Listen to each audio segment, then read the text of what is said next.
gukura no gukomerera mu kwizera niyo magambo tugiye kuganirira hamwe. Imana itwifuriza yuko tuba mu kwizera dukomeye tutajegajega. Imana itwifuriza yuko dukura mu byayo. Reka rero nsome aya magambo muri Bibiliya kugira ngo twinjire mu cyigisho cyacu. Imana yifuza yuko tubaho mu kwizera dukomeye kandi tukuze mu byo kwizera. Ndasoma mu gitabo cya Petero wa mbere igice cya 2 umurongo ni wa mbere kugeza uwa 3. Iyo umuntu yemeye ubutumwa bwiza aba ari nk'uvutse, akaba atangiye nk'uko uruhinja rubaho, ariko Imana yifuza yuko akura. Nuko mwiyambura igomwa ryose n'ishyari no gusebanya kose, mumere nk'impinja zivutse vuba. Mwifuza amata y'umwuka adafunguye kugira ngo abakuze abageze ku gakiza. Nimba mwarasogongeye mukamenya yuko umwami wacu agira neza. Abantu basogongeye kuri Kristo, ijambo ry'Imana ritubwira yuko bifuza gukura, bifuza amata abakuza, bifuza inyigisho z'ijambo ry'Imana zibasha kubakuza. Ntago bakwishimira gukomeza kuba abana. Mu gitabo cy'Abefeso igice cyaho cya 4 ndasoma kuri uyu murongo wa 14. Imana yatanze impano mu itorero kugira ngo izo mpano zibashe gukuza kwizera kwacu. Wenda reka bariho mpera, nuko habamwe kuba intumwa ze, nabandi kuba abahanuzi, nabandi kuba ababwiriza ubutumwa bwiza, nabandi kuba bungeri n'abigisha. Impamvu Imana yashyize izi impano mu itorero kugira ngo abera batunganirizwe rwose gukora umurimo wo kugabura iby'Imana no gukomeza umubiri wa Kristo. Umuntu akwiriye kuba mu itorero akomeye mu byo kwizera, kugira ngo kugeza ubwo twese tuzasohora kugira ubumwe bwo kwizera no kumenya umwana w'Imana, kandi kugeza ubwo tuzasohora kuba abantu bashyitse bageze ku rugero rushyitse rw'igihagararo cya Kristo. Imana yifuza yuko twabaho turabizera ariko dushyitse mu bumenyi bw'iyobokamana, ushyitse mu guhagarara neza, ushyitse mu mico myiza, ushyitse mu gukiranuka, ushyitse mu gusohoza inshingano, ushyitse mu kwihangana, ushyitse mu guhagararira ukuri, ushyitse kugeza ubwo tuzagera ku rugero rwo kuba abantu bashyitse ku rugero rw'igihagararo cya Kristo. 14 aho twagandiriye kugira ngo tudakomeza kuba abana. Kuba umwana ntago ari icyaha, ariko iyo umuntu akomeje kuba umwana aba ari ikibazo. Kuba umwana ntago ari icyaha, yego ntago warenganya umwana ufite imyaka 2, ntago wamurenganya ngo umubwire ngo ntago yagiye guhinga, ntiwamurenganya ngo umubwire ngo ntiyatetse kuko n'umwana nyine. Ariko umuntu agize imyaka 18 n'ubundi agakomeza gukora nk'iby'abana, agakomeza kwitwara nk'umwana, agakomeza kugira ubwenge nk'ubw'umwana butoba ibyondo, akajya kamba akajya azana ururenda nk'uw'amezi 4, mu by'ukuri byababaza umubyeyi we. Noneho kuba umwana si ikibazo, ariko gukomeza kuba umwana byo ni ikibazo. Kugira ngo rero tudakomeza kuba abana, kuko iyo abantu babaye abana, wenda turi buze gusoma dukomeza hepfo gatoya, icyo twashaka kureba nuko Bibiliya itatwemerera gukomeza kuba abana. Ntabwo itwemerera gukomeza kuba abana, tugomba gukura.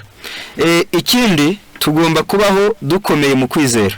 Mu gitabo cy'Abaheburayo igice cyaho cya 10 ijambo ry'Imana ritubwira yuko iyo umuntu afite kwizera kujegajega Imana itamukunda. Iyo umuntu afite kwizera kutajegajega Imana ntago yumva ibyishimiye. Haranditse ngo umurongo ni wa 38, ariko umukiranutsi wanjye azabeshwaho no kwizera. Nyamara nasubira inyuma umutima wanjye ntuzamwishimira. Mu rurimi rw'igiswahili baranditse ngo lakini akisitasita naba umuntu ushidikanya, uyu munsi yemeye ejo yashidikanije, uyu munsi yemeye ejo yashidikanije. Uwo muntu udakomera mu kwizera, ijambo ry'Imana navuze ngo umutima wanjye ntuzamwishimira. Ariko twebweho ntidufite gusubira inyuma ngo turimbuke, ahubwo dufite kwizera kugira ngo tuzakize ubugingo bwacu. Ntabwo dufite rero ibintu byo kujya dushidikanya buri gihe, uhora ushidikanya ubaza ikibazo uyu munsi bagisubiza ejo kikongera kikaba kibisi, uyu munsi uti ndumvishe ejo bikongera bikaba bibisi, uyu munsi uti ndemeye ejo bikongera bikaba impaka. Hoya, Imana ishaka yuko abantu baba mu kwizera ariko banakomeye. Nicyo cyabwiwe na Petero yuko bakwiriye kubaho ariko ashikamye, ntakomeze kubaho kwa kundi yarameze. Urugamba rwari rugiye gusakirana kuri Yesu, ariko Yesu ahangayikishijwe nuko urugamba rugiye kumubaho, nyamara bizera abigishwa be badakomeye, byaramuvunnye. Niyo mpamvu mu gitabo cya Luka 22 yavuze ijambo umurongo wa 31, kandi umwami Yesu aravuga ati, Simoni Simoni, dore Satani yabasabye kugira ngo abagosore nk'amasaka, ariko wehoho nakwingingiye ngo kwizera kwawe kudacogora, nawe numara guhinduka ukomeze bagenzi bawe. Urumva yuko Yesu yarahangayikishijwe nuko agiye kujya mu rugamba, ariko ari kumwe nabo badahagaze neza, badashikamye, batazi urugamba urwarirwo, batazi uko bakwiriye kwitwara. Noneho ijambo ry'Imana ntabwo ritwemerera gukomeza kuba abana. Ijambo ry'Imana ntabwo ritwemerera kuba abantu bafite kwizera kujegajega, kudafashije, kudakomeye. Ibiranga yuko umuntu ari umwana ni biki?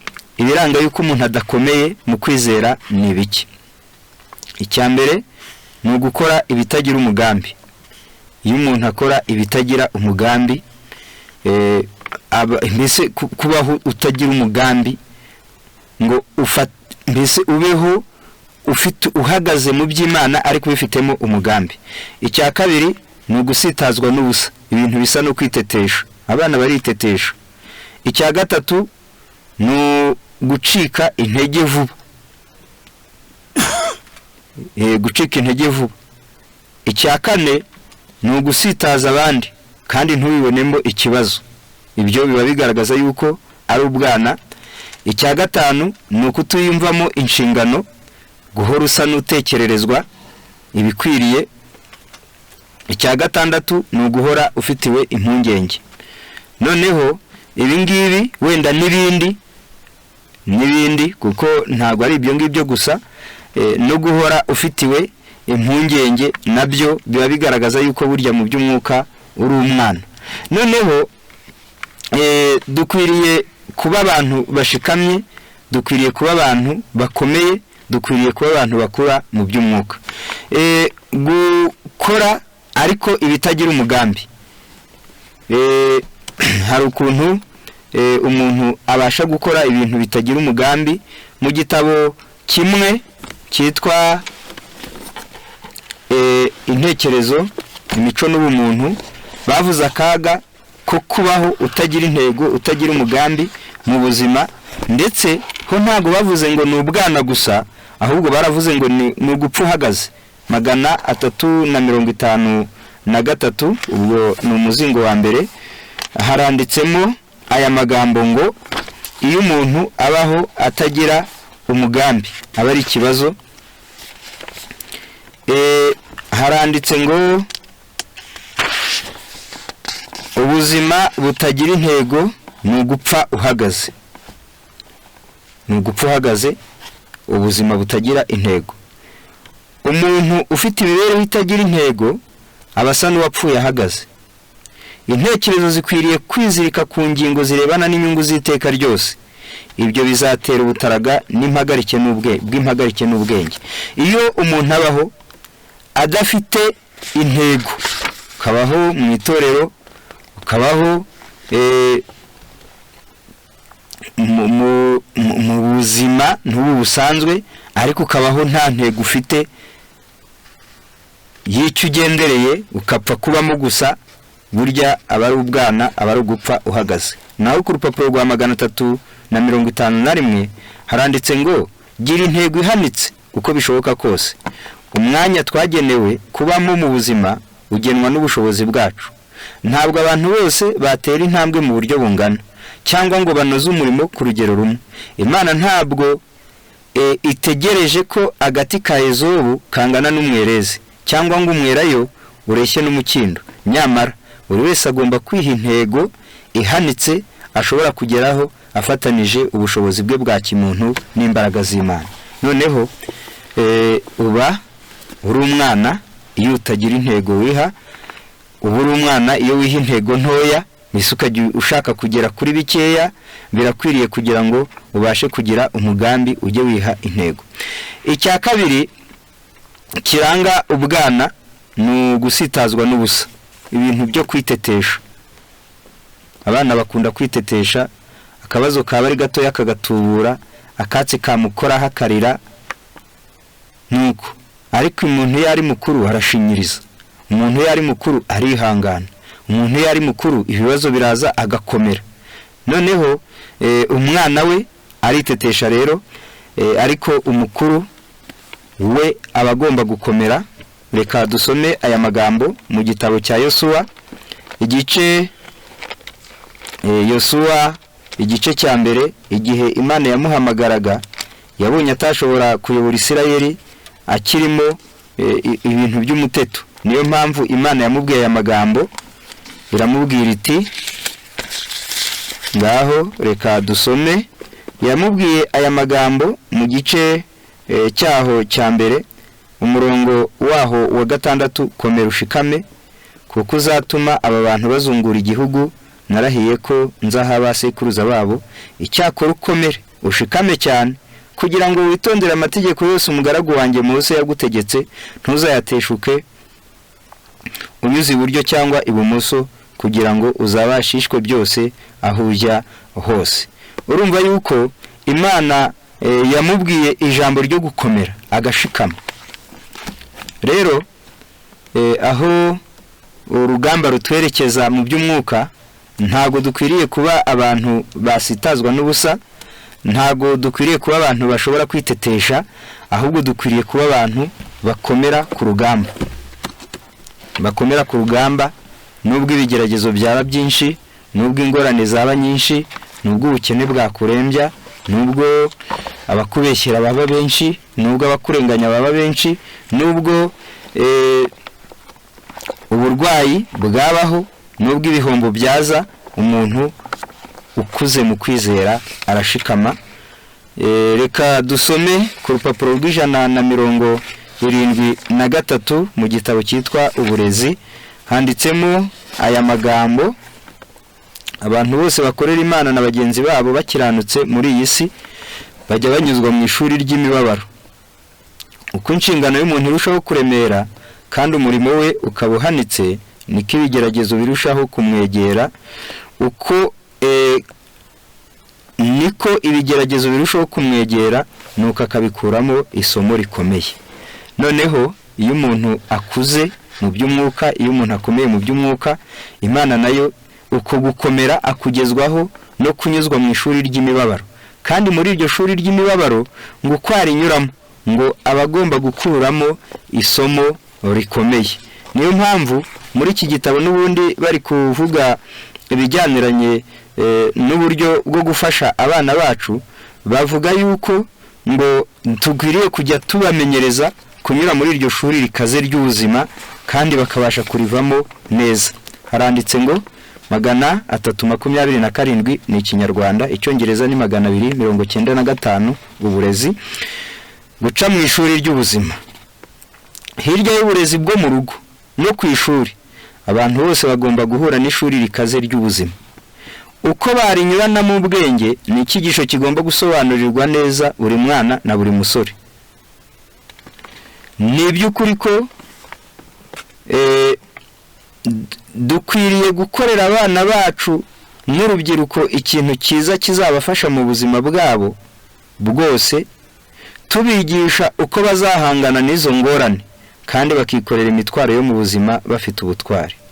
Nubwo tugomba kubagirira impuhwe ntizikabizo kubatera kwitetesha, icyo bakeneye ni ikibakangura kandi kikabakomeza aho kubaca intege.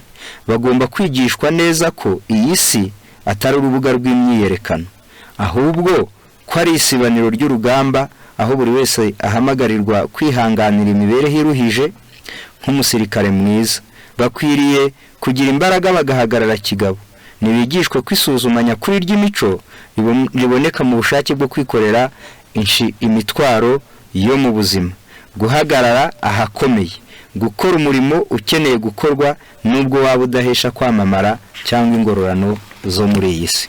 Noneho iyo umuntu ari umwana we aritetesha, ariko iyo umuntu akuze iby'umuteto bivamo, ikibazo cyaza akamenya uko agomba guhagarara muri cyo kugira ngo abashe guhagarara neza. Hari abizera rero bajya bagira kwitetesha, akabazo kaba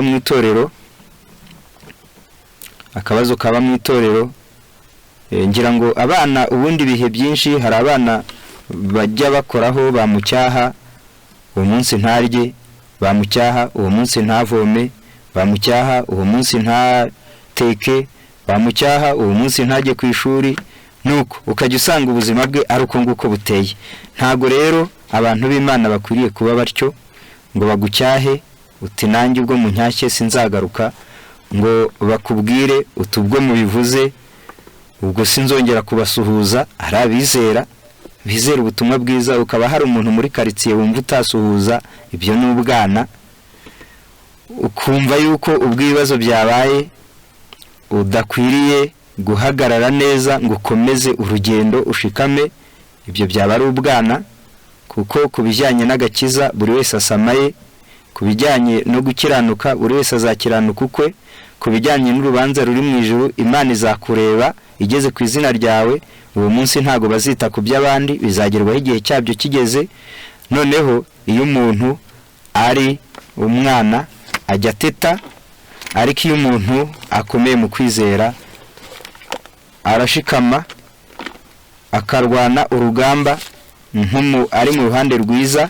Urwandiko rwa mbere rw'Abakorinto turasoma mu gice cya 6 umurongo n'uwa 5, haranditse ngo ndetse n'uwa 4, twihangana cyane mu makuba, tukihangana mu mibabaro, tukihangana mu byago, tukihangana mu biboko, tukihangana mu nzu y'imbohe, tukihangana mu midugararo, tukihangana mu mihati, tukaba maso, tukirirwa ubusa, tukagira umutima uboneye muri izo ngorane zose, tukabigendana mu bwenge kandi ntiturambirwe, tukagira neza twagiriwe nabi, tukagira umwuka wera, tukagira urukundo rutaryarya, tukavuga ijambo ry'Imana uko byamera kose, dufite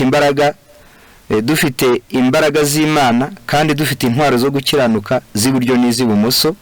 Batwubashye cyangwa baduhemukiye, yaba mu mugayo cyangwa se badushimye, badutekereje yuko turi abashukanyi, twe tuba tuzi yuko turi abukuri, badutekereje yuko turi abatamenyekana, tuba tuzi ko turi birangiriye n'ijuru rituzi, badutekereje nk'abagiye gupfa, tuba tuzi yuko turi bazima muri Kristo cyangwa mu by'umwuka,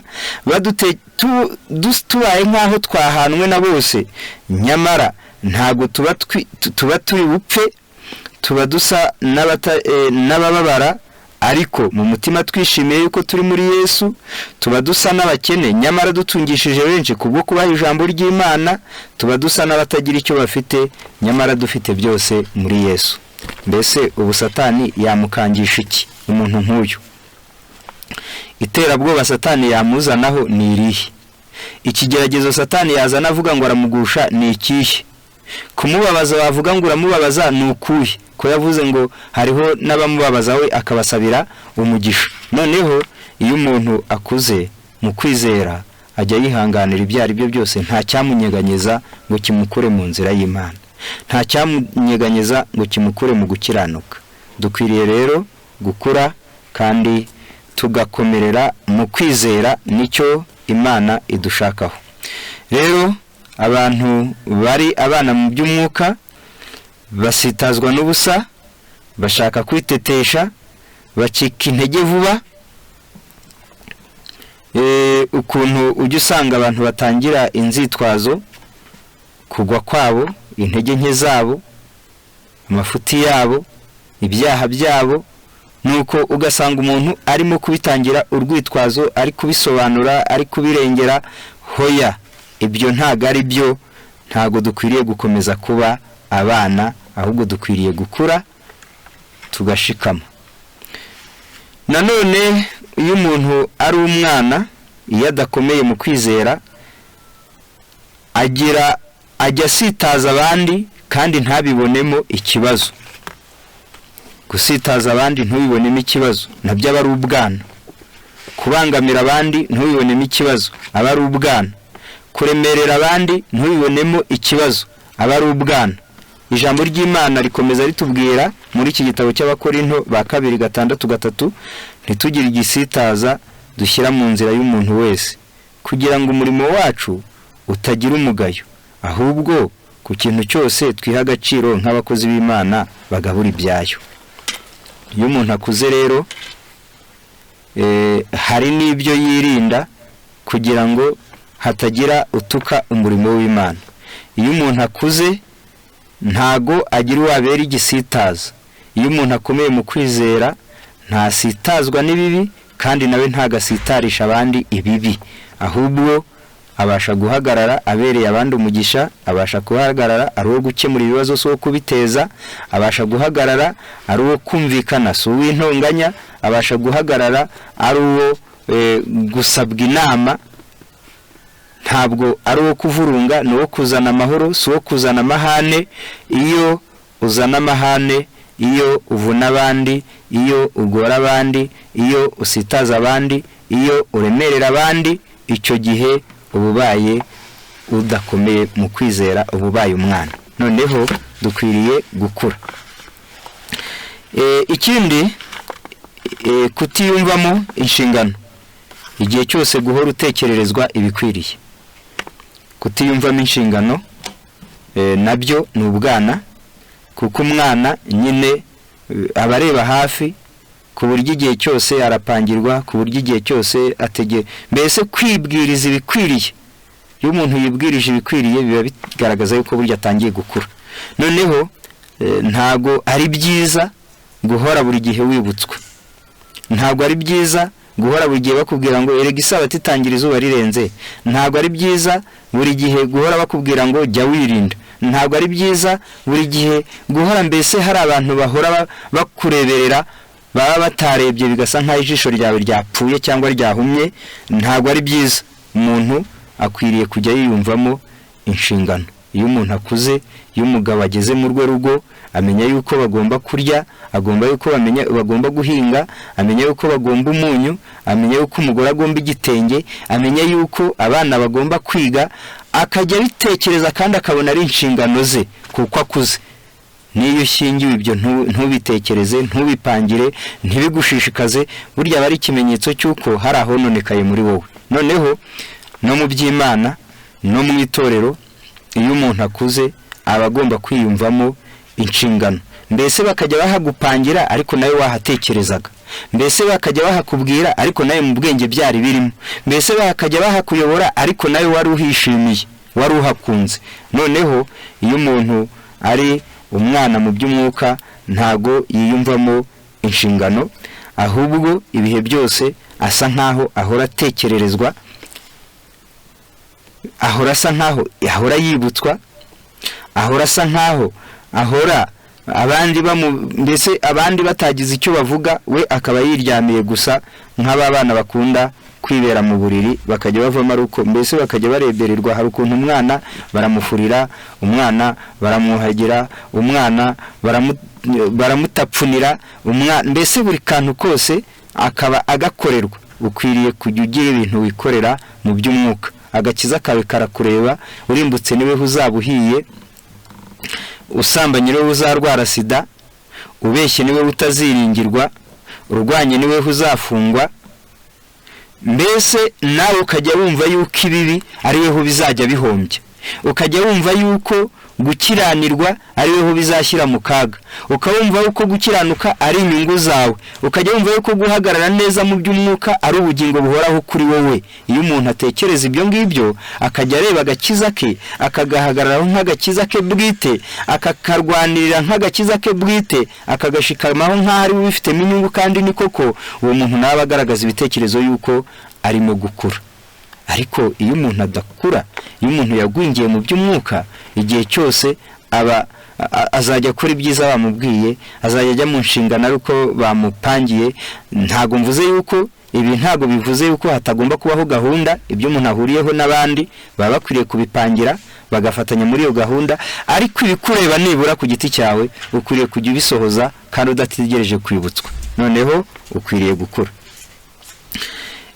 Ikindi, umuntu yari umwana ahora afite impungenge. Iyo imvura iguye, umubyeyi yasize abana mu rugo batoya, agira impungenge ati wabona amazi abakuruye akabajyana. Izuba ryaba ari ryinshi ati kandi wabona bariryamyeho bakibagirwa. Kubyuka nkasanga barwaye indwara y'umuriro. Yasigara mu gikoni, umubyeyi ati wabona arashya ibishirira akabyirahuriraho. Mbese iyo umuntu ari umwana, ibihe byinshi ahora afitiwe impungenge. Biba ari ibibazo iyo uhora ufitiwe impungenge. Izo mpungenge hari n'igihe umwana iyo bagiye kwiga ibibazo bikomeye bitewe no kumugirira impungenge batabimubwira. Hari abantu babaho mu itorero ukaba utababwira ibibazo bihari kubera yuko ubwana bwabo bwabatera kujya kubara amagambo aho adakwiriye, bitewe nuko ubwana bwabo bwabatera guhahamuka bagasubira inyuma. Abasoma muri cya gitabo kivuga iby'inararibonye ngo hari umugabo ngo watabaje ngo kuko ngo yarabonye ngo yumvishe ntungane ari gusenga asabira ibyaha bye n'intege nke ze, nuko aratabaza aravuga ati ni witwa Manegeka. Aravuga ati nkanjye se w'umuhanya, nkanjye Manegeka w'umuhanya, ubu nimba ntungane arimo gutaka bigeze aha ngaha, ubu nkanjye Manegeka nabane.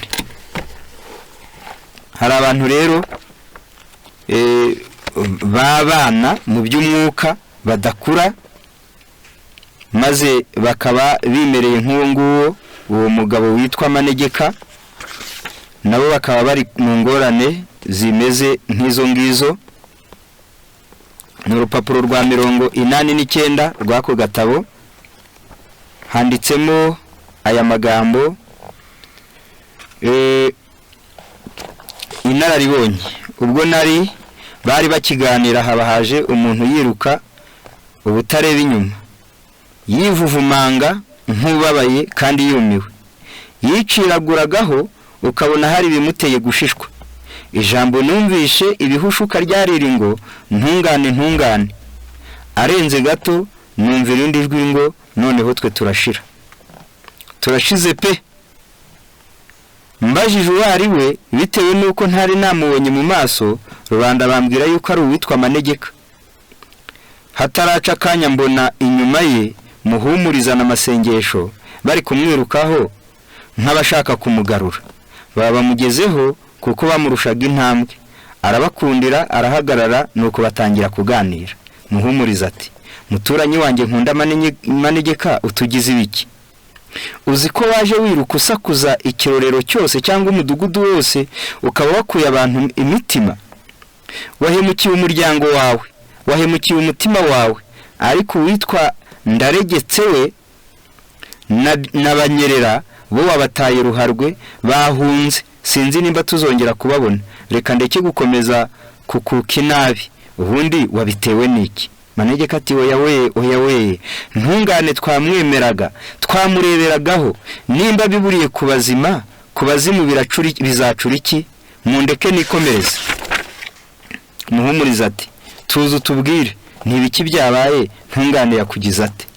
Manegeka ati mperutse kuba ndi bugufi bw'uwo ntungane, mperutse kuba ndi bugufi bwaho ntungane akunda kujya kwibwirira. Ubwo naho yakundaga kugira mu masengesho, Itangiriro 24:63. Uwo munsi yaraturitse avuga cyane kuko ubusanzwe yabikoraga bucece, nuko mwumva aganya atakanyinyiriwe avuga intege nke ze nyinshi. Bimwe mu byo yavuze dore ko nta byibuka byose n'ibi bikurikira. Yareruye avuga yuko muri we nta bukiranutsi bumurimo, kandi nubwo rubanda tumubaraho abushidikanye. Kabiri, yabwiye Imana mu masengesho yuko yazazaniwe mu buryo asigaye abura umwanya yishyiramo. Gatatu, ngo ajya atangara kandi akumva yishidikanije iyo rubanda rwamukeneye ngo aruhe ubufasha kandi we yumva nta bufasha bumurimo. Kane, ngo na nyuma yo kugira amagambo akomeye yabwiye abandi akagira aho abavana n'aho abageza, ngo we yumva yavuze ubusa. Gatanu, ubundi akagira ngo ibyo yabwirije yakabije, agasigarana ubwoba ko urugero rwo gukiranuka yashyiriyeho abandi we ubwe atazarushobora. Urwandiko rwa mbere rwa Korinto 9:27, cyangwa ngo abiwe bazarunanirwa maze bagasenya ibyo avuze, ibyo bikamubabaza kandi bikamushengura umutima. Gatandatu, habaga ubwo yanze gutanga impuguro ku bandi kugeza ubwo abafashwa n'amagambo hari ubwo yanga gutanga impuguro cyangwa se guhugura abandi kugeza ubwo abafashwa n'amagambo ye ngo babimuhatira. Icya karindwi, icyamugoraga kuruta ibindi niyo habaga hari umusabye ngo abasubiriremo amagambo yigeze ababwira. Yarateshwaguzwaga akaburi yarabihera bikamubera ihurizo rikomeye gutandamura. 8, yabwiraga Imana ko iyo yabaga yafashwe n'agafuti nubwo kaba gato kamenywe n'umuntu nubwo yaba umwe, byamuteraga ipfunwe ritavugwa bigasa nkaho umumaro we wose aho kujya aho ajya bintwari n'ibitekerezo bye byiza byose bishiriye aho ngaho. Nguko ngibi ibintu byasitaje umuntu. Yumvisha umuntu ari gusengera intege nkeze, aravuga ati ye baba we, ati mbese na runaka akora ibi. Iyo umuntu ari umwana rero hari ibyo ahishwa, hari urubanza batagutumiramo, kuko hari igihe wahagera ukagwa, hari igihe nawe wahagera ukaba nk'amanegeka nawe ugataha utabaza uti burya byaracitse, ugataha ubwira umuhisi n'umugenzi uti burya ntabyo dusenga ntaho tujya kubera runaka. Ngibyo ibyampabuye ndebye ibyaha byanjye, nibutse uko ntashinga mpitamo kuboroga kuko numvaga hanjye harangiye. Nuko niba ntungane aganyishwa no kudashyika kwe bene kariya kageni, njyewe manegeka nyakwigendera wapfuye kera nzarokoka nte? Ibyanjye nibyo, ahubwo mundeke nkomeze niruke. Muhumuriza ati yo manegeka we, mbese nibyo? Reka nkubwire ibyantungane uwo kimwe n'abandi bameze nkawe. Manegeka ati ngaho mbwira, kandi umbwize ukuri, ntumbeshye nshobore mese kamwe ne kuvunwa n'ibyo ntazaragwa. Muhumuriza ati ntungane yavuze ukuri, nibyo ukuri mu muntu nta gukiranuka kumubamo, ahubwo abagufite bose bambaye gukiranuka kwa Kristo. Icyakora basabwa kukurinda, kandi nabyo bisaba imbaraga y'ubushake. Nta vebo rero kuri ntungane niba waramusanze atakishwa no kuyisaba gusaba iyo mbaraga. Ntungane ntajya arata ibyiza bye, ahubwo arata uwabimukoresheje, kandi uwo niwe mutima w'abakiranutsi. Yanga kwiyogeza akanga n'abamwogeza kuko bigusha intungane. Naho ibyo kwigaya no kumva adashyitse niwe mwuka waranze intwari zose zo mubera ba kera. Iyo bahamagarwa n'Imana abafite umutima warakukaga, yaba ari Mose, Yeremiya babanje kwanga bati ntituzi kuvuga, Yesaya akozwe ikara ku munwa, Danieli ubwiza bwe bumuhindukira ububure, Yohana aca bugufi aramya marayika. Ubwo rero ntungane ntatanye nawe cyane, niba ari uko ntungane ateye aranejeje, arashimishijwe nuko akigira koba kandi agakorera Imana atinya. Ibyo nta gisa nabyo, akeneye gusa kubwirwa bike bimukura mu bwihebe n'ubwoba bumuhamura, kandi nibaza ko atageze iyo. Manegeka, none se kuki iyo hagize uwogeza ibyiza bye amusingiza abyanga nabi cyane? Umbwira ikibimutera, kuko n'abatameze nkawe barimo ntibimenya na ntibibuka, usanga bivuga ibigwi. Sinzi rero we ikimutera guhora ashidika ikimutera guhoza kudashyika kwe ku mutima. Burya rero muhumuriza ati burya rero uwapfuye ntiyapfa kabiri, reka mpere nuko akomeza avuga. Ariko icyo nashaka kuvuga ni iki ngiki, iyo umuntu ari umwana ahora afite impungenge ku buryo hari n'ibibazo batamujyanamo babona bishobora kumutera ikibazo nk'icyo manegeka yaguyemo, noneho birakwiriye kugira ngo ujye uba umuntu ukomeye, umukuru w'itorero ajye abazi yuko burya ibibazo bije wabikemura, ajye abazi yuko burya nawe washobora kuvugira kwizera kwawe, ajye abazi yuko burya nta wapfa kukuyobya. Itorero ryanyu intumwa zibe zizi yuko burya hari aho hakingiye, hari abagabo bashobora guhagararira ibintu batapfa kugwa gusa, hari abantu bashobora kubona bibakomeranye bagahamagara bagasaba ubufasha bagatabaza kugira ngo batabarwe. Ariko ntuhore mbese ntibibeho nkaho uhora ufite impungenge. Noneho birakwiriye kugira ngo umuntu yirinde gukomeza kuba umwana, kandi umuntu yirinde guhora agwaguza mu kwizera. Birakwiriye ngo tube abana b'Imana bakomeye.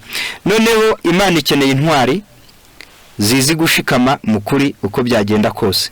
Imana ikeneye intwari. Ibyo turabisoma mu gitabo cy'uburezi. Imana ikeneye intwari. Ntabwo ikeneye abantu bahora mu ntege nke, ntabwo ikeneye abantu bahora bashidikanya, ntabwo ikeneye abantu bahora uyu munsi wemeye ejo wanze, uyu munsi washidikanije ejo wasobanuriwe uti ndumvishe ejo bundi reka data hoya. Ntabwo ari ibyo, ntabwo. Ngaho reka dusome n'uburezi urupapuro rwa 68, Icyongereza ni 57. Amakena akomeye kuruta yandi yose iyi si ifite. Isi ikeneye abantu batagurwa cyangwa ngo bagurishwe, abantu b'abanyakuri n'inyangamugayo mu mutima, abantu badatinya kuvuga icyaha mu izina ryacyo, abantu bafite umutima uhora ukiranukiye inshingano yabo nk'uko urushinge rwa dira ruhora rwerekeye mu majyaruguru, abantu bahagararira gukiranuka n'ukuri kabone n'ubwo ijuru ryariduka. Imana ikeneye abantu rero bashikamye. Imana ikeneye abantu bakuze mu by'umwuka. Imana ikeneye abantu babasha guhagararira ukuri. Imana ikeneye abantu babasha guhagarara mu bunyangamugayo, abantu babasha kuvuga ukuri, kandi abantu bahora bahagaze nk'uko urushinge ruyobora ubwato ruhora rwerekeje mu majyaruguru, maze abantu bashobora guhagararira gukiranuka bagahagararira ukuri n'ubwo ijuru ryariduka. None se nimba usitazwa n'utuntu dutoya, nimba akazame gato kagutsinda, urumva ikizame kinini wagishobora ute? Noneho mu gitabo cy'ibihamya by'itorero umuzingo ni uwa mbere, urupapuro ni urwa 531. Imana iracyakeneye abantu bavugwaho ibi bikurikira. Ngaho nawe bamuri bo. Aranditse ngo ni Igifaransa n'Ikinyarwanda wenda yego 531, ndetse ni igitabo cy'ibihamya by'itorero mu Cyongereza umuzingo ni uwa 4, urupapuro ni urwa 75. Le Seigneur veut des hommes et des femmes stables. Uwiteka akeneye abagabo n'abagore bahagaze neza, bien décidé, bafashe imyanzuro neza, sur lesquels on puisse compter à l'heure du danger et de l'épreuve. N'abagabo n'abagore bashobora kwiyambazwa mu gihe cy'ingorane no mu gihe cyo kugeragezwa. Solidement enracinés, n'abantu bashinze imizi. Et fondés dans la vérité, abantu bashikamye mu kuri, comme sur les collines éternelles, nk'imisozi ihoraho. Des chrétiens qui ne penchent pas tantôt à droite et tantôt à gauche, n'abakristo batagira ikizungera kibajyana iburyo cyangwa ibumoso, mais qui vont de l'avant sans se laisser détourner de leur but, ahubwo bajya mbere badahushije intego. Mais iranais qui au moment du danger doivent presque toujours être cherchés dans les rangs de l'ennemi. Nyamara hari abandi bantu igihe cyose habayeho ingorane bajya bashakirwa mu mirongo y'umwanzi. Et qui n'ont l'influence que pour le mal, batanga icyitegererezo cy'ikibi. Ils ne sentent pas l'obligation morale de mettre toutes leurs forces du côté de la vérité à laquelle ils prétendent croire. Ntago biyumvamo itegeko mu bwenge ribahatira gushyira imbaraga zabo zose ku kurwanira uruhande rw'ukuri bavuga yuko bizera. De telles personnes retribuer selon leurs œuvres. Abantu nk'abo bazahabwa ibibakwiriye. Imana rero ikeneye abagabo n'abagore bahagaze neza. Jya wirinda guhengama mu by'Imana, ujye uhagarara neza. Icya kabiri, Imana ikeneye abagabo n'abagore bafashe imyanzuro neza. Ubundi iyo umuntu afashe imyanzuro y'icyazi, ukaba ikintu kizi neza, warangiza ukagifatira imyanzuro, burya havunanye ubuharenze. Gufata imyanzuro nibyo bivuna iyo ufata imyanzuro y'icyuzi. Ibindi byose byakubaho warafashe imyanzuro y'ikintu uzi neza, ibindi byose byakubaho biza ari urugamba rworoshye. Noneho Imana ikeneye abagabo bafashe imyanzuro neza. Ntabwo ari umugore uvuga ngo ubwo umugabo asengera hariya reka mukurikira. Kumukurikira ni byiza ariko ntibyagukiza. Hari abantu banga amahane akavuga ati reka da, atubwo umugabo ari umugaturika, atubwo reka ngende, atubwo ari abaye umupenti reka nanjye ngeyo, yaba umwisilamu ejo mukajyana, yaba umudive uti nanjye ndajyayo, yaba umugorozi uti ndagukurikira, mbese ugahora gutyo. Oya, Imana ikeneye abantu bamaze gufata imyanzuro neza, waba umugabo, waba umugore, waba umuhungu, waba umukobwa, uba umukecuru, uba umusaza, fata imyanzuro yawe kandi uyifate neza. Ni iki kikubesheje mukuri? Ni iki cyatumye wemera ubu butumwa? Iyo myanzuro wayitekereje, wayifashe neza. Imana ikeneye abantu bafashe imyanzuro neza. Arakomeza ati, n'abantu bashobora kwiyambazwa mu isaha y'akaga no mu isaha yo kugeragezwa. None se bakwiyambaza bate ari weho utera ibibazo? Bakwiyambaza gute ari weho umunyamatiku? Bakwiyambaza gute ari weho utumva? Bakwiyambaza gute utemera gucyahwa? Bakwiyambaza gute utemera gukosorwa? Imana ikeneye abantu bashobora kwiyambazwa. Ikindi baratubwiye ngo ubwo ni icya kane, Imana ikeneye abantu babasha gushinga imizi. Umuntu ufite imizi mukuri, ufite imizi mu by'Imana.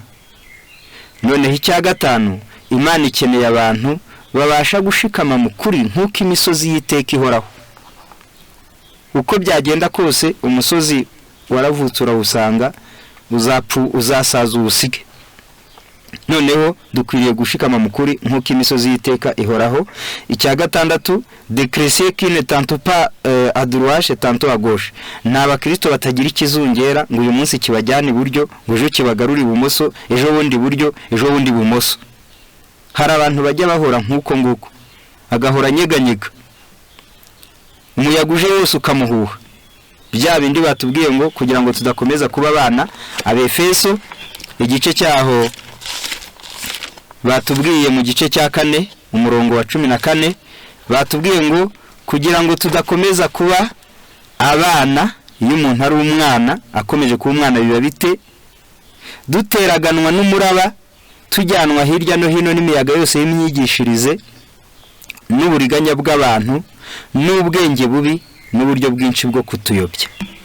Iyo umuntu ari umwana akomeje kuba umwana, iyo umuntu adakomeye mu byo kwizera, imiyaga iraza ikamuhuha.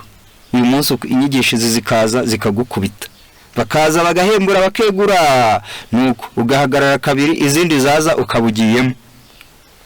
Kugira ngo tutakomeza guteraganwa n'imiraba, tugateraganwa n'imiyaga y'imyigishirize n'ubwenge bw'abantu, uburyo bubi bwo kutuyobya. Nuko noneho n'abantu batagira ikizungera kibajyana iburyo cyangwa ibumoso. Icya karindwi, make ivo de lava sans cesser de tourner de l'herbe. N'abantu bajya mbere badahusha intego. Abo nibo bakenewe. Noneho ngo hari irindi tsinda ry'abantu, igihe cyose habaye ingorane, habaye ibibazo, ngo bajya bahora bashakirwa mu mirongo mibi. Uramenye ibibazo bitazaza mu itorero ukabarirwa mu babitera.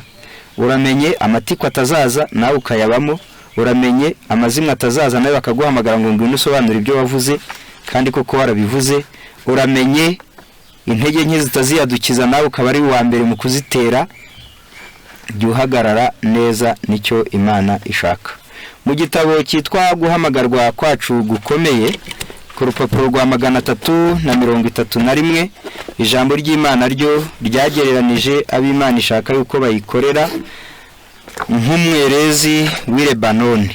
Niko ijambo ry'Imana ryavuze ngo dukwiriye gukomera, ntago dukwiriye kuba abantu bahora banyeganyezwa mu by'umwuka, dukwiye gukomera. Zaburi ya 92:12 umukiranutsi azashisha nk'umukindo kandi azashyirwa hejuru nk'umwerezi w'i Lebanoni. Umukristo yagereranijwe n'umwerezi w'i Lebanoni. Umuhanuzi Kazeri nawe ati nasomye yuko icyo giti gikora ibikomeye birenze gushora imizi mike kandi mito mu butaka bworoshye. Icyo giti cyohereza imizi yacyo ikomeye kure mu butaka ikagera kure cyane kugira ngo gikomeze gushakisha ibigishyigikira bikomeye, maze haza inkubi y'umuyaga ukomeye kigahagarara bwuma kishingikirije ku mizi miremire cyagabye hirya no hino mu butaka. Umuyaga w'inyigisho uzaza, umuyaga wo kuguhemukira uzaza, umuyaga wo kurenganwa uzaza, umuyaga w'ubukene uzaza, umuyaga w'uburwayi uzaza, umuyaga w'igihombo uzaza. Igiti cy'umwerezi ngo ntago cyanezezwaga no gushora imizi mitoya hafi ngo cyangwa mike, ahubwo cyagiraga imizi myinshi kikayishora kure. Kigira imizi myinshi gishora kure, maze ngo kigakomeza gushakisha iyo hirya kure ibigikomeza ibigishyigikira, ngo maze umunsi inkubi y'umuyaga uzaza ukaze utsembaho ibintu byose, ngo cyo kigahagarara bwuma ariko kishingikije kuri ya mizi cyagabye hirya no hino. Uko niko imizi y'umukristo ikwiriye kwimbika muri Kristo. Yizera umucunguzi we, azi uwo yizeye uwo ari we, abazi neza mu mutima we ko Yesu ari umwana w'Imana n'umukiza w'abanyabyaha. Imizi yo kwizera kwiramanuka ikagera kure. Abakristo nyakuri kimwe na wa mwerezi w'i Lebanoni ntabwo bakurira mu butaka nk'ubwo kukara, ahubwo bashora imizi mu Mana, bakaba nk'abahishwe mu mavumo yo mu bitari byo mu misozi. Nubwo umuntu umukristo yatanya akajya mbere, agomba kubigira hazengurutswe n'abanyamahanga batagira Imana, agoswe n'abakobanyi hamwe no kugirwa urwamenyo. Agomba guhagarara ashikamye ameze nk'umwerezi wo mu rutare. Agomba guhagarara ashikamye ameze nk'umwerezi wo mu butayu. Ku mwerezi rero ikirere gishobora kuba gikomeye nk'icyuma, imvura ikamara imyaka 2 cyangwa 3 itagwa mu butayu. Umusenyi wo mu butayu ushobora kuzenguruka imizi y'umwerezi ugakabakaba ku mashami. Hari ukuntu umuyaga uza mu butayu ukajya uhuha wegeranya umucanga ugasa nk'urema agasozi. Hari igihe rero uwo mucanga uremera agasozi ku mwerezi maze bikazamuka bikagera mu mashami. Nyamara icyo giti kigomeza gukura kigatoha, kikagira amababi ashishe kandi akomeye hagati y'umusenyi ushyushye wo mu butayu. Nubwo biba bimeze bityo, imvura imaze igihe kirekire itagwa, umusenyi ushyushye ukakirundiraho ukazamuka ukagera mu mashami, nyamara icyo giti kirakomeza kigakura, kirakomeza kigashisha, kigakomeza kugira amababi atoshye, nyamara kizengurutswe n'umusenyi ushyushye wo mu butayu. Muramutse mugikuyeho umusenyi kugeza ubwo mugera ku mizi yacyo mito, mushobora kubona ibanga ry'ubuzima bwacyo. Imizi iramanuka cyane ikagera kure ahari amazi y'ibanga ahishwe mu ndiba y'isi. Burya mu ndiba y'isi hari amazi adategereje ayo hejuru, ayo ahishwe rero ari mu ndiba y'isi adakama adashira, niho igiti cy'umwerezi kimanura imizi maze kikayigeza iyo ngiyo. Maze ikirere cyaba cyabaye kibi, umusenyi wotsa wabazungurutse iki giti cy'umwerezi kikirwanishaho y'amazi gikomora mu ndiba y'isi. Nk'uko umwerezi ugaburirwa n'isoko y'amazi abeshaho, maze ugakomeza gutoha kandi ugashisha kandi uri mu butayu bw'umutarwe, niko umukristo ashobora gukura imbaraga z'ubuntu zimubeshaho ku isoko y'urukundo rw'Imana, kandi abasha kuyobora indi mitima inaniwe yabuze ikiruhuko iri hafi kurimbukira mu butayu bw'ibyaha, akayobora kuri ayo mazi ishobora kunywaho maze ikabaho. Umukristo ayobora iteka bagenzi be kuri Yesu. Yesu bararika agira ati umuntu nagira inyota azaho ndi anywe, Yohana 7:35. Iyo soko rero ntiyigera ikama, dushobora kuyivomaho maze tukiyongera. Muri Yesu isoko ntiyigera ikama, dushobora kuyivomaho maze tukiyongera. Njya mvuga nti mbese uramutse ufashe ari ukuntu umuntu agwa akava mu by'Imana akajya avuga aterega narageragejwe, atubu nahuye n'ibigeragezo nk'ibyayu, ati nuko ati nawe bikugezeho waba nkanjye, ati ahubwo naramabuye ariko yanaguye, ariko yanagize intege nke, ariko yanacogoye. Nanjye nkabaza nti ese ikigori gihetse kiri mu murima n'igiti cy'avoka cyangwa cy'imyembe nacyo gihetse gifite imbuto zacyo nyinshi. Buriya umuyaga iyo uhushye ikigwa mbere ni ikihe? Birumvikana ko ikigwa mbere ari ikigori. None se ikigori kigwa mbere ari uko gihetse byinshi, cyaremerewe kurusha, mbese gihetse byinshi? Hoye, ntago gihetse byinshi kuruta umwembe, ntago gihetse byinshi kuruta kuruta yavoka, cya giti cy'avoka, ahubwo kigwa vuba kuko imizi yakigarukiye hafi. Nawe nujya ucogora, nawe nujya ugwa, nawe nujya ugira intege nke, nawe nujya usubira inyuma, niba gutuka kukabasubiza, bakugirira nabo kabongera indi nabi, bakurenganya ukabarenganya, nuko nawe mbese bapagana nawe ugapagana, ntuzajya ugira ikindi uvuga kindi ngo wahuye na byinshi. Ntago wahuye n'ibikomeye biruta iby'abandi, hari abahuye n'ibirenze ibyo kandi barashikama barakomera, ahubwo ujye uvuga uti imizi yanjye yarigarukiye aha ngaha, naho ibanga riba riri. Noneho umukiranutsi azashisha nk'igiti, azamera nk'igiti cy'umwerezi, azakomera, azashikama. Noneho birakwiriye kugira ngo tubashe guhagarara neza, tubashe kugendera mu nzira z'Imana, tubashe kuba abantu bakomeye mu by'Imana, tubashe kuba abantu bakiranuka, tubashe kuba abantu bakura batagomeza kuba mu bwana. Noneho iyo umuntu akuze n'ibyaha bitoya arabyirinda. Iyo umuntu akuze n'ibyaha bitoya arabyirinda. Muri iki gitabo cyitwa Inararibonye, ku rupapuro rwa 66 ugana 67 handitsemo yuko iyo umuntu akuze n'ibyaha bitaba agomba kubyirinda. Ariko iyo umuntu ari umwana ajya akinisha ibyaha, akibwira yuko hari utwaha Imana itazareba, tubwo seti tubwo Imana yampora gutuka umwana, tubwo si Imana yampora gutuka umugore. Nuko abagabo bajya babivuga, abagore bakavuga ngo ntabwo Imana yabahora gutuka umwana. Nuko ugasanga mbega ngo ngo akangaka se ngo Imana nako yakarebaho. Yego, ngaho benshi muri mwe ni bakuru bashatse no kwigira abagabura b'ibyaha, kamere yaradohotse, bashatse no kwigira abagabura b'ibyaha, kamere yaradohotse, ntibabishobora. Hepfo hari ibinyura kamere mwiyimye, ntidushaka rero yuko imibabaro yanyu izababera impfabusa. Izo mpamvu zose ziduteye kubahugura, kandi ubwo ngo haye icyerekezo nawe zabibwira bagenzi bawe. Masengesho ati ntabwo numvisha ibyutwo twaha duto nyine se ko ari duto, ubwo databuje yatwitaho. Mufasha ati reka nguhe urugero ku nyamaswa z'inkazi, ingona, ingwe, inzovu, intare, inzoka n'izindi, nubwo zikaze ku isi nizo zica abantu bake mu mwaka kuko batarenga 1000 zose hamwe. Ariko umubu, agasimba gato cyane, agasimba gato cyane kica amamiliyoni y'abantu buri mwaka. Nguko uko ibyaha bito bizagarika ingogo. Mukwiriye kubihigira hasi no hejuru bikarandurwa burundu. Iyo umuntu akuze mu by'umwuka n'utwaha dutoya, twatunda abantu batabona, twatundi two mwibanga, twatunda abantu batakugayira. Hari ukuntu abantu bajya baba batakugayira utuntu dutoya, tinaho waragerageje nta kutari wagize, nuko nawe ukihumuriza. Rero utwo twaha rero mukwiye kuduhigira hasi no hejuru tukarandurwa burundu. Masengesho ati none subwo ibyo byaha bitoya bishobora kwanduza beza ni nk'ibihe? Mufasha ati birahari byinshi kandi bikorwa. Reka nkubwire bimwe muri byo. Hariho kwangira umuntu mu mutima, maze amaso n'amaboko yawe bikamukonjera, ntukabakabwe n'ibyago bye kandi ntuhagacira ukuri kwe. Hari ukwanga no kurwara inzika abahemu, abakwambuye n'abakwiciye n'ibindi. Ibyo haba ubwo byatutse ku ntungane kandi ntacyo bimaze mu mwuka no mu mubiri, ahubwo bishobora gutuma abantu b'intungane babura ibyabo n'ababo, maze uwabitwaye akabatwara n'ubugingo buhoraho batabizi. Hariho kwirara ukaryoherwa n'iby'isi. Icyo ni icyaha gikunda kuba ku bantu Imana ihaye akaruhuko gato mu buzima ngo boroherwe n'imibabaro, maze bo bakirara.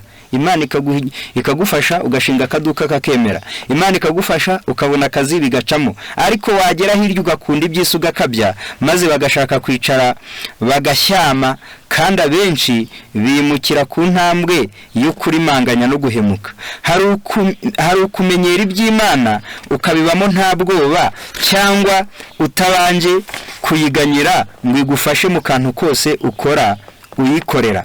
Hari icyaha cyo kwanduzwa no guhungabanywa n'imiyaga ihuhira mu isi. Izi ntambara ziriho hirya no hino mu isi, hari ukuntu usanga umuntu yagize uruhande ahengamiramo, noneho iyo miyaga iyo yahushye haba ubwo bamwe babyishimiye maze mu bwenge bwabo bakayiyobora, abandi ikabagwa nabi, ikabuza izuba ry'iwabo kwaka kandi igakamura amazi mu mubiri, igakamura iby'umwuka. Hari icyaha cyo gukunda abawe kuruta amahame, gushakira ubumwe mu kibi no kurebana ikibi bambere icye, ntugicyahe ngo utagira uwubabaza ukaba nka Eli. Umugore wawe yaba yagize ikibazo mu itorero, igihe bagiye kugikiranura ugahengama, baca urubanza kandi rukwiriye nawe ukababara. Icyo cyaha nacyo kiriho. Hari icyaha cyo kwizengurutsa inkike yo kukurinda gusuzugurwa, kugawa, gukena no gusigara inyuma mu bagezweho. Iki nacyo cyanduza ubugingo ruto ni ruto, umuntu agashira uburyohe. Mwibutse ko Maryoshyo ari umuhanga muri cyo. Hari icyaha cyo kugamika ukabigendera igihe Imana igukuye ku cyavu ikaguha ijambo, kandi abakiranutsi benshi niho yabakuye. Kubwo kumenyera ubwumvikane, ubuhuze no kumenyera gukundana mu miryango y'intungane, hamwe n'amabwiriza meza ababonereye bakomoye mu birori, byabateye icyaha cyo kubura kwihangana no gushinyiriza igihe badutsweho n'utugorane. Nubwo twaba tworoshye nk'ibaba, baradukuza bakatugira umusozi, bakirengagiza uko abatari mu birori bakakaye, bakubiswe bumiwe, bayarize agashira kandi bagatuza. Cyane nko mu birori, wa mugani wavuzwe ngo abaye nuko noneho zibitewe n'ubwenge zavanye mu birori buzitera kubabazwa cyane n'ibikenewe, haba ubwo intungane zitanirije mu mishinga zikagera kure, zigatwarwa n'imishinga bitewe n'uko mu bwenge hajijutse, ntizihoze amaso kuri Mukiza. Hari n'izisuma gukosora umutware w'agasozi kandi kizira. Ibyo byose ni ibyaha batagayirwa na rubanda, kuko rutabizi, ntibitera ikimwaro ngo nibura ipfunwe ritera umuntu gushenguka. Niyo mpamvu kubikira bisaba indi mbaraga. Maze Masengesho ati, yewe hahirwa ngewe wahuguriwe ku isoko, nta kabuza ko mfite icyo ndushije abazahugurwa n'abameze nkanjye. Ariko se nuko ngira ngo wenda muri kumva yuko iyo umuntu akuze, iyo umuntu ashikamye mu kwizera, na twaha duto, ibyaha abandi batabona, ibyaha abandi batashobora kukugayira, ibyaha biba mu ntekerezo, iyo umuntu akuze nabyo arabihiga. Ariko iyo umuntu ari umwana we yumva kubyishoramo ntacyo bitwaye. Ngaho reka Imana idufashe kugira ngo tube abantu bakuze kandi bakomeye mu kwizera, tube abantu bafite umugambi, yaba mu gakiza, mu itorero no mu buzima. Tuba abantu badasitazwa n'ubusa ngo twiteteshe igihe duhuye n'ibigeragezo n'ingorane, igihe duhuye n'abatuvuna. Tuba abantu badapfa gucika intege, tuba abantu badasitaza abandi, tuba abantu biyumvamo inshingano, tuba abantu twashyirwa ahantu tukumva abandi bahadushyize bakumva yuko bizeye yuko bizatungana. Noneho tuba abantu b'intwari, kuko intwari nazo Imana irazikeneye. Ngaho reka Imana idufashe, reka Imana itugirire ubuntu, iduhe ineza yayo, iduhe Yesu kugira ngo adushoboze gushikama, adushoboze guhagarara neza. Imana idukuze mu buntu bwayo kugira ngo tube abana bayo, ariko bashobora gushinga inshingano kandi tukazihagararamo neza, abantu bashobora gukorera agakiza kabo nawe ubona yuko ari inyungu zawe. Imana ibidushoboze mu izina rya Yesu.